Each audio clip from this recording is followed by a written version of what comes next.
ನಾವು ಕೋಪದ ಬೆನ್ನೇರಿದರೆ ಏನಾಗುತ್ತದೆ ನೋಡೋಣ ಬನ್ನಿ.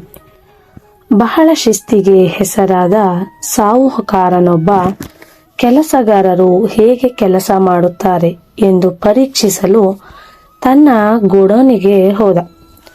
ಅಲ್ಲಿನ ಸಾಮಾನುಗಳನ್ನು ಚೀಲಕ್ಕೆ ಕಟ್ಟುತ್ತಿದ್ದ ಕೋಣೆಯಲ್ಲಿ ಒಬ್ಬ ಹುಡುಗ ಕೆಲಸ ಮಾಡದೆ ಮೊಬೈಲ್ ನೋಡುತ್ತಾ ನಿಂತಿದ್ದು ಕಾಣಿಸಿತು. ಕೋಪಗೊಂಡ ಅವನು, ಏನೋ ನಿನಗೆ ತಿಂಗಳಿಗೆ ಎಷ್ಟು ಸಂಬಳ ಸಿಗುತ್ತದೆ ಎಂದು ಕೇಳಿದ. ಅವನು ತಿರುಗಿ ನೋಡಿ ಉಡಾಫೆಯಲ್ಲಿ 10,000 ರೂಪಾಯಿ ಎಂದ. ಅವನ ಧೋರಣೆಗೆ ಇವನ ಪಿತ್ತ ನೆತ್ತಿಗೇರಿತು. ತಕ್ಷಣ ಇವನು ಕೋಪದಲ್ಲಿ ಜೇಬಿಗೆ ಕೈ ಹಾಕಿ, ತಗೋ 10,000 ರೂಪಾಯಿ, ನೀನು ಇನ್ನು ಮೇಲೆ ಈ ಕಡೆ ತಲೆ ಹಾಕಬೇಡ, ನಿನ್ನನ್ನು ವಜಾ ಮಾಡಿದ್ದೇನೆ, ಹೋಗಿಲ್ಲಿಂದ ಎಂದು ಬೈದು ಕಳಿಸಿಬಿಟ್ಟ.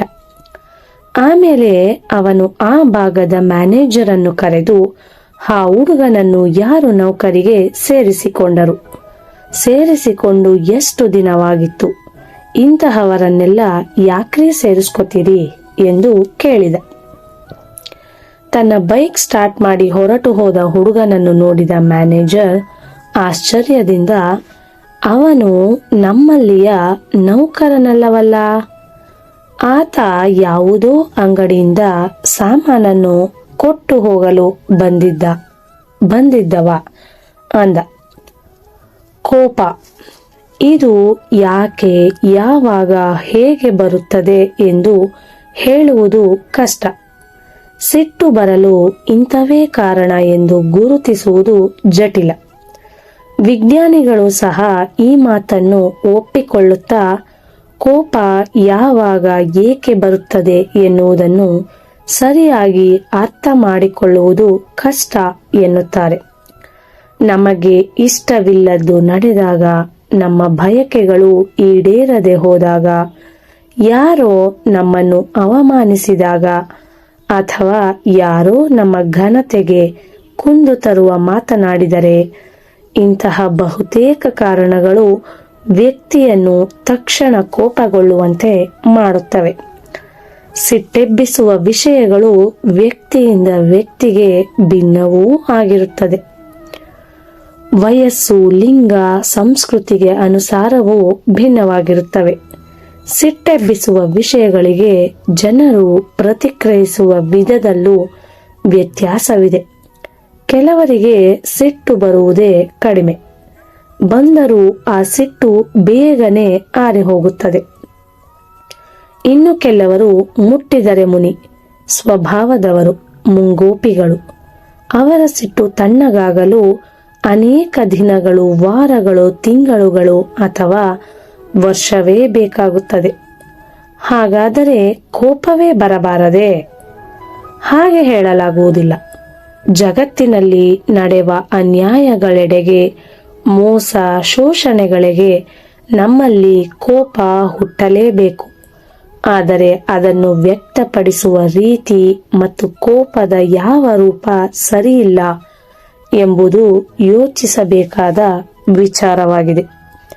ನಮ್ಮ ನಿಯಂತ್ರಣಕ್ಕೆ ಸಿಗದ ಮತ್ತು ಅನಾಹುತಗಳಿಗೆ ದಾರಿ ಮಾಡಿಕೊಡುವಂತಹ ಕೋಪ ಒಳ್ಳೆಯದಲ್ಲ. ಅಂತಹ ಕೋಪ ಹೋಗುತ್ತಾ ಚಟವಾಗುತ್ತದೆ ಅಷ್ಟೆ. ಕೋಪವು ನನಗೆ ಒಳ್ಳೆಯದಲ್ಲ, ಅದು ಅಪಾಯಕಾರಿ, ಹಾನಿಕಾರಿ ಎಂಬುದು ಹಲವು ಅನುಭವ ಮತ್ತು ಅರಿವಿನ ಕಾರಣದಿಂದ ಬಹಳ ಚೆನ್ನಾಗಿಯೇ ಅರ್ಥವಾಗುತ್ತದೆ. ಆದರೂ ನಾವು ಕೋಪದ ಚಟಕ್ಕೆ ಬಲಿಯಾಗುತ್ತೇವೆ. ಆ ಕ್ಷಣಕ್ಕೆ ಮನಸ್ಸಿನ ಸ್ಥಿಮಿತ ಕಳೆದುಕೊಂಡು ಸಿಟ್ಟಿನಿಂದ ರೇಗುವುದೋ, ಬೈಯುವುದೋ, ಸಿಡಿಮಿಡಿಗೊಂಡು ಕುದಿಯುವುದೋ ಮಾಡುವ ಮೂಲಕ ಪ್ರತಿಕ್ರಿಯಿಸಿ ಬಿಡುತ್ತೇವೆ. ಕೋಪ ಇಳಿದ ಮೇಲೆ ನಾನು ಕೋಪಗೊಳ್ಳಬಾರದಿತ್ತು ಎಂದು ಹೇಳಿಕೊಳ್ಳುತ್ತೇವೆ. ಇದು ಆ ಕ್ಷಣಕ್ಕಷ್ಟೆ. ಮುಂದಿನ ಸಲ ಯಾವುದೋ ಪ್ರಚೋದನೆ ಬರುತ್ತದೆ, ನಾವು ಪುನಃ ಕೋಪಗೊಳ್ಳುತ್ತೇವೆ. ಏಕೆಂದರೆ ಅದರ ನಿಯಂತ್ರಣ ನಮಗೆ ಗೊತ್ತಿಲ್ಲ.